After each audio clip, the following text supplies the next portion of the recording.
What's up, nerds and nerdettes and wee little nerdlings all?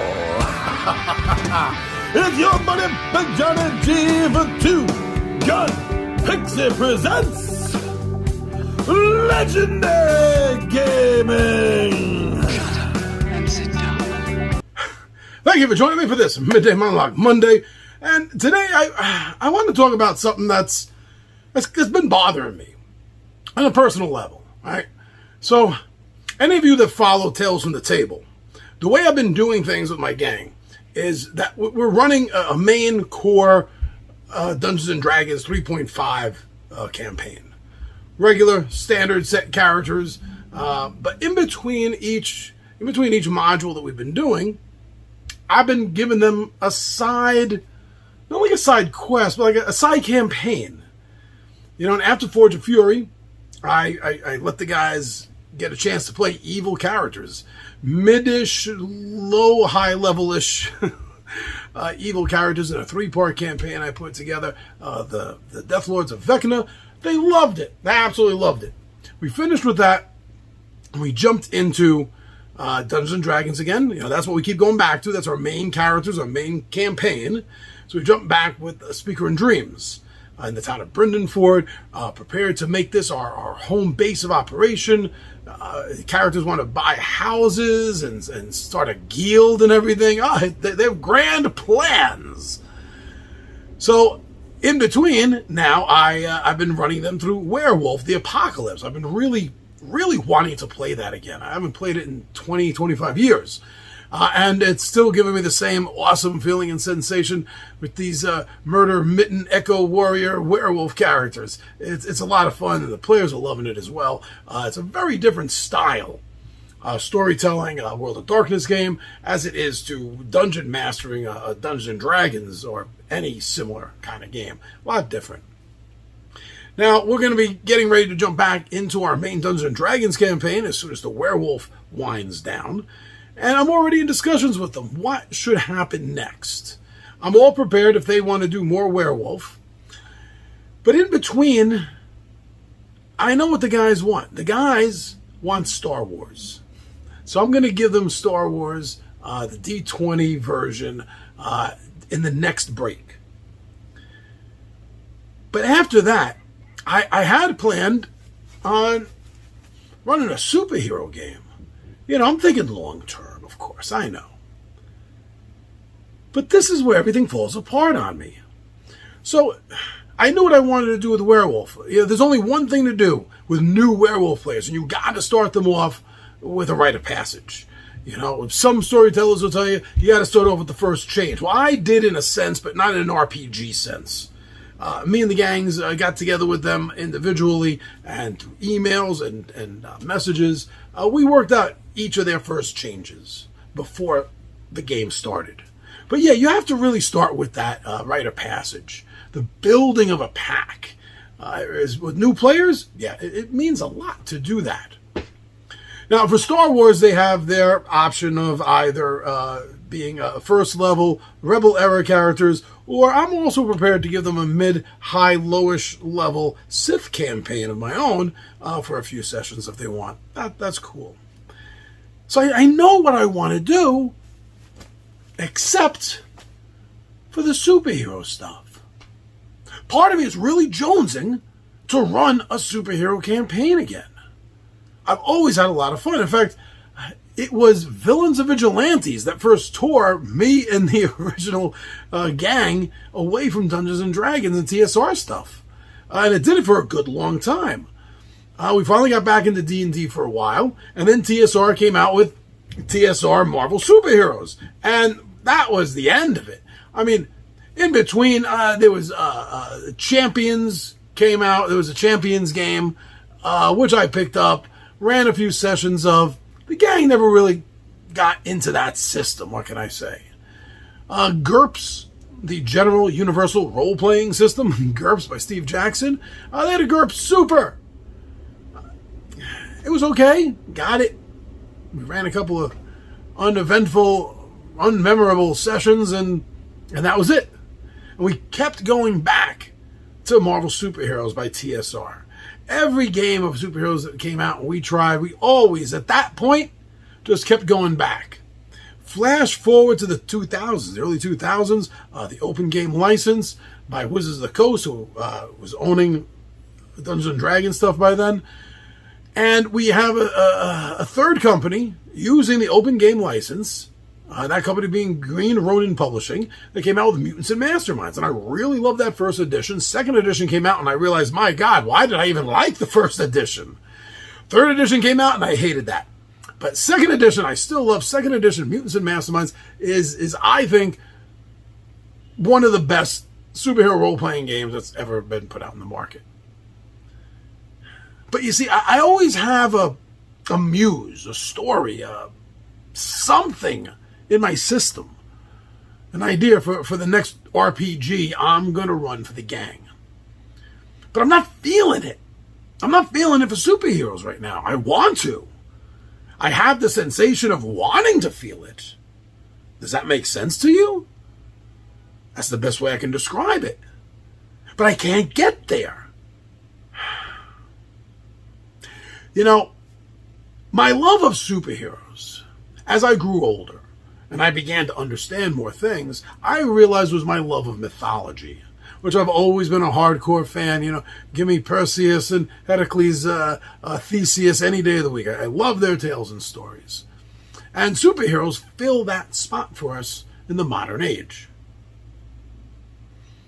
But superheroes are befuddled by a constant stream of new writers who constantly want to leave their mark and redefine the character every several years or so. And you didn't see that with the old school heroes. You know, you didn't see that with the myth heroes. That's, I think, the big real difference. And that's my problem now, is I'm not into superheroes now. The Marvel movies are okay. They used to be great. Now I'll give you that they're okay. The Disney Plus Marvel shows, in my opinion, are in the toilet. And the comic books are doing too much reflecting on the MCU nowadays. Well, even before that, me personally, I thought Marvel went downhill in the early 2000s when all of a sudden it seemed like everything had to be a cosmic footprint storyline that involved every single other comic book in the line. It was always horrible. I didn't mind it when it was once a year during the annuals in the summertime. I looked forward to that. But then to start making every single story like that, you know, the Avengers disassembled into Fear, into something else, and just, it stunk to high heaven. And I just stopped. And DC, I really wasn't even into that. I kept trying to get into DC. I really did. Because I loved the Super Friends growing up. I loved the Justice League cartoon show. But by the 90s and into the 2000s, they just kept retconning everything so freaking much. You know, I'd just complete getting a run, you know, up to the new issue, and I'd feel good and strong, and I'm digging this storyline, and then all of a sudden there's a new crisis, and everything starts over from the beginning, and nothing I read counted anymore. And I couldn't stand that. So I think that's why I'm having a hard time finding my muse, so to speak, to give the gang a really good, fun superhero experience. I think nowadays, the only superhero stuff I mean, yes, I still like some of the MCU movie stuff. At this point, at the recording of this, Deadpool has not yet come out. It's just about to. Deadpool 3. You know, and it looks fantastic. That one really does. But I think the problem is I'm feeling more like The Boys and Umbrella Academy. You know, The Watchmen. Is it my age? Is it my cynicism at this point? But yeah, the way I see it, I don't know. I'm not 100% sure I could give the gang... Well, I know I can't give the gang a good Marvel experience. Unless they wanted to do classic Marvel of the 80s and 90s. I could pull that off and it'd be a fantastic storyline. But only Ron would get it. Because none of my other players at the table have any idea of any of the storylines from the Marvel 80s. So that's kind of a miss right there. It's not even a hit or miss. That's a miss. You know, I think the only way RPG superhero games aren't going to be dead for me, Mutants and Masterminds had a source book separate from their regular core superhero stuff. It was called Paragons. And Paragons was a source book outlining how to create your superhero world. It didn't necessarily give you one setting to use, although a lot of the NPCs, you could see how a lot of things strung together, and it could very well be a RPG comic book universe for you. Sure. But it was mainly there to help you build and define what your superhero campaign is going to be. Maybe that's the only way I could do this. You know, and make it something like... Because I'm too much of a stickler. I mean, if I'm going to world build for a superhero game, there's a whole mess of problems. I mean, legally speaking, if superheroes were real, that's a can of worms in and of itself. I mean, everything, every aspect of life is 100% different than what you think it is. What you know it is experiencing right now, what you think it would be because of your love of comic books and the movies. Everything is going to be different. If superheroes were real, I agree with Lex Luthor. If superheroes were real, we would have to kill them all off. That's it. Because they are the worst weapons of mass destruction that we could ever imagine. You know, and just look. The Boys. Brother Academy. Come on, Watchmen. These are the things that, because superheroes are real people. They're not some computer program, you know, that's going to obey Asimov's rules of robotics in a superhero form. They have attitudes, they have personalities, they feel dissed, they feel insulted, they want revenge, they have hubrises. And when you have superpowers, you know, yes, just like in so many of these dystopian superhero worlds, they are not human. By definition, they are not. They are above us. They would eventually destroy us to rule us, or just destroy us. Flat out. It would be very ugly. I think outside of a classic Marvel 80s game, creating my own, through Paragon system, own style of a Boys, Umbrella Academy, Watchmen kind of setting, and that it's new. Something has just happened. Something has newly just happened where people are just getting powers now. There's nothing that's been set up. You know, this is taking everyone. It's taking the legal system by surprise, the military system, the policing system, the economic system. It's taking everything by surprise. What the hell? I mean, that is dystopian. I could do that for a superhero game. Sure. Yeah, but other than that, in classic Marvel, I hate to say it, because I've had so much fun in the past running them.